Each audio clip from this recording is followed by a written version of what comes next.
thank you very much for letting me speak tonight. It is a great pleasure to be here. Thank you, Robert. So I was asked if I could just talk a little bit about the project that we've been doing. And it has different titles, but we're going to talk about it as an adolescent weight loss study or project. But first of all, I want to thank the funders. We can't do any of our work without funding, so I'd like to thank the funders for the money that they've given us over the years to help us with this project. So what was the purpose of this study?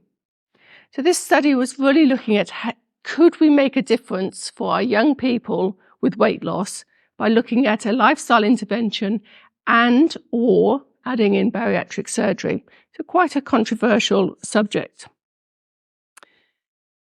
It started really that it was going to be a one-year project, but actually it's turned into 3 years. We've actually extended. And it started with that we were going to do 3 months of lifestyle intervention. We were aiming for 8% weight loss using Optifast. We then offered bariatric surgery for some, and some didn't want it, and that's fine. We then looked at weight maintenance program, looking at healthy eating and exercise. We were going to do group-based, online, phone, chat, talk to different people, get the families involved. But when we looked at the recruitment plan, we started March 2020, and we all know what happened in March 2020. So everything actually took a lot longer than we thought. We wanted to recruit 20 young people between the age of 15 and 18. We wanted to look at BMIs above 35, and those who had pre-diabetes, diabetes, or other comorbidities. So this is a little look at the groups that we had. So the young people were between the age of 15 and 18. We had 9 were Tongan ethnicity, 8 Samoan, 1 Cook Island Maori, and 1 European. So that actually shows you the difference in ethnicities. And I think looking at David's stuff, you can see that some groups have a higher incidence of diabetes. And this group of young people, you can see it's very different in different groups. We've also got the difference, female and male are the same virtually. And then the BMI, the average is 48. This is quite a complex slide, but what I just wanted to do was put a circle around this slot. This is the comorbidities that these young people had. They were 15 to 18-year-olds. And if you think of your own children or your grandchildren, most of them are fit and healthy and don't have problems. Some do, and we do know that there are medical problems out there. But every single one of our young person that we recruited had comorbidities. And whether that was kidney disease, whether it was problems with periods, whether it was fatty liver disease, they all had problems. But there was a big link with mental health as well. And we saw that going through the whole group. But there were huge barriers. When we talk about getting people to come to clinic, everyone has a mobile phone. And probably everyone in this room has a mobile phone on them. But what we found with the families is that there might be one mobile phone in the whole family, and it's shared around. It's not just one person, it's shared between them all. We tried leaving messages. We tried ringing people, weren't getting replies. People don't like a phone number that they don't recognize. We weren't getting messages. If we text people, we weren't getting replies. There was problems with transport. These young people don't drive. They were reliant on their parents or another caregiver to drive them to an appointment. The families were working. We found also that the young people were beginning to work as well, particularly during COVID and when there was a lot of issues around work then. So that these young people were going to school, were working at home, looking after young people. So they were doing babysitting. Then they were working as well to bring in money to help the families to survive. They were all at school, and that was really good. We did have some that there were issues around schooling, but they had aspirations. They wanted to go further. They wanted to go on to university and go further. But they couldn't get to their appointments. It was always difficult. They wanted home visits. They had other commitments. There was always issues on how do we get there. So how did we do? Well, we actually recruited 21 young people in the end. It took us nearly 3 years to get there. It took us a long time. 8 have completed the project, so they've gone through the whole lot. 6 have had bariatric surgery, and this was a great achievement. Our first youngster came into the project, wanted bariatric surgery, and we managed to get that through quite well and quite quickly. The rest took time, because obviously COVID hit, surgery stopped. We were not a priority, so it took a lot of time to get this working. But those 6 that have had surgery have all done really well, and it's been really exciting to see how well they've done. We've got 3 youngsters that are waiting surgery. We're either waiting for a bit of weight loss with them, or their HbA1c is just too high. Surgery won't happen with an HbA1c over 100. And when you're wanting to get it down to 50, it's really about trying to get it down to better than it is. But we had a lot of good stories, and I think it's not all about weight, and it's really important that we look at that. That we found that people they made friends. So 2 of our youngsters had surgery at the same time. They got together, they made friends, they see each other in clinic, they do communicate, and it's really nice to see that. When the families supported them, it really worked. So you really needed good family support there. We had mothers who came on board who said, I want to do this with my youngster. I want to do the OptiFast and help them through. And that was a really good thing that worked well. We had a fitness coach who was a male role model, really good for somebody. They could say, oh, I want to do this, and how can we go down that journey? Buying new clothes, it was very exciting, particularly for the girls. They're suddenly buying new clothes. And we had one young lady who was going to the ball. We all know that ball's very important. And she actually got to the point saying, actually, I don't want to lose any more weight because my dress won't fit. So there are definitely ideas of what people want and how they can get there. We did see an improvement in mental health. When the youngsters came to us in the first place, it was hard for them to smile and get involved and talk with us.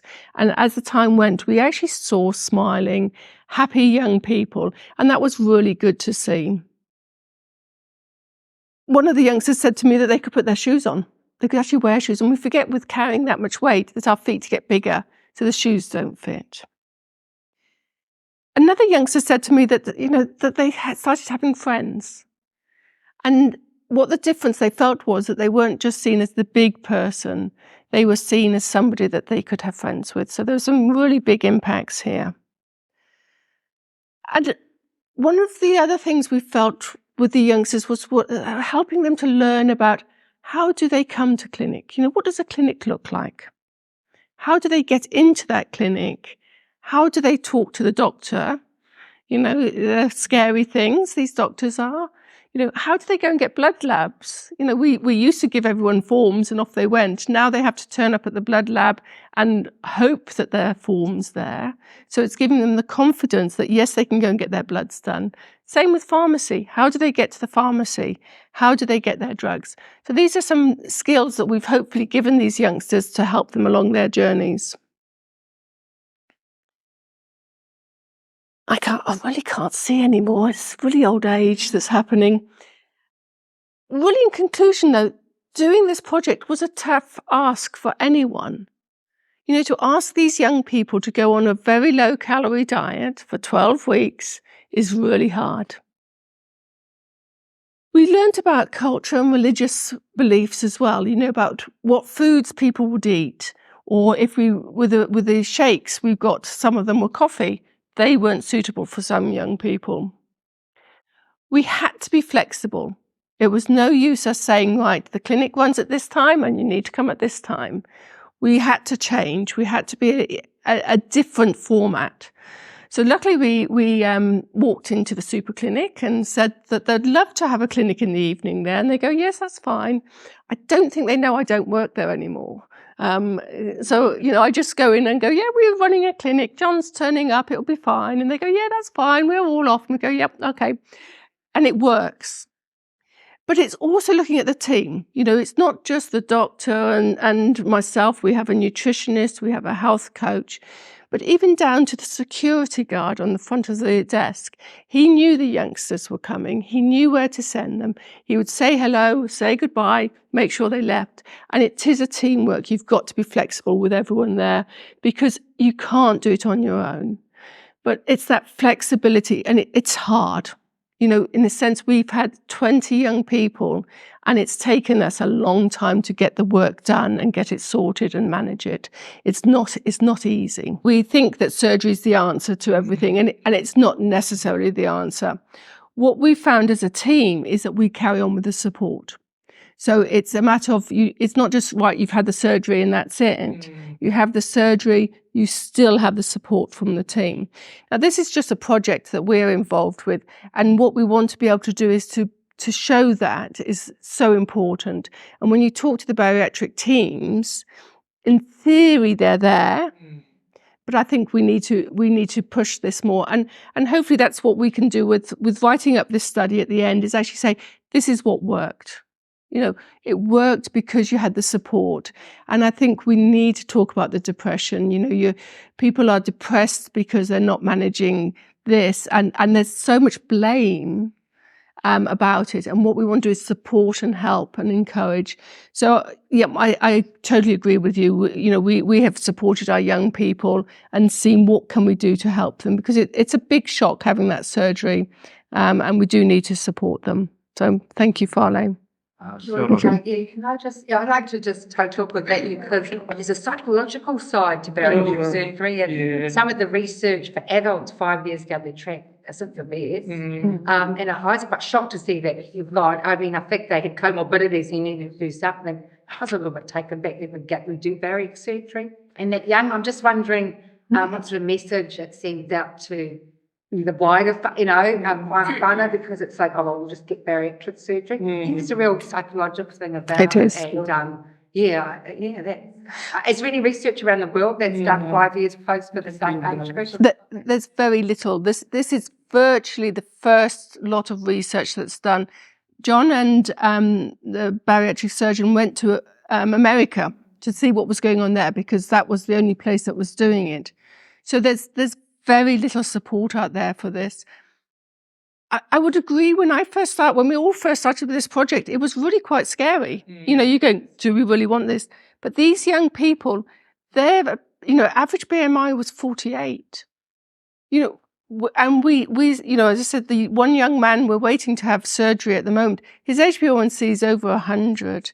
And he's on all the medication and all the support we can give him. So if we don't do something, he's not got a long life. And I think that's where we have to look at, is that this is extreme cases. But we're very grateful for these young people. You know, they've come to clinic, they've turned up. You should see the charts. We've got charts this long and this big with all their information on. And it's been a pleasure working with them. And to see them now growing, and some of them are at 20, 21, starting university, going out there and getting on with life. And it really has been a great pleasure. So I want to thank all of them for coming and working with us during that time, but also for the rest of the team, because we can't do it on our own. We need everyone else there.